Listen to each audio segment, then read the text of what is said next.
எங்க வீட்லயெல்லாம் காலிஃப்ளவர் யாரும் சாப்பிட மாட்டாங்க அப்படின்னு சொல்றவங்களாங்க நீங்க. அப்படின்னா மறக்காம இந்த வீடியோ சேவ் பண்ணி வச்சுட்டு மறக்காம செஞ்சு பாருங்க. டேஸ்ட் ரொம்பவே அல்டிமேட்டா இருக்கும்.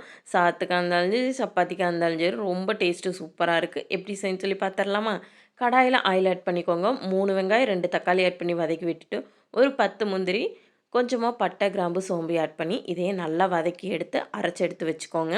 இன்னொரு கடாயில நம்ம வந்து ஆயில் ஆட் பண்ணிக்கலாங்க. இதில் மிளகாத்தூள், மஞ்சத்தூள் ஆட் பண்ணி நல்லா மிக்ஸ் பண்ணி விட்டுட்டு, எடுத்து வச்சுருக்க காலிஃப்ளவரை நல்லா ரோஸ்ட் பண்ணி எடுத்து வச்சுக்கலாம்.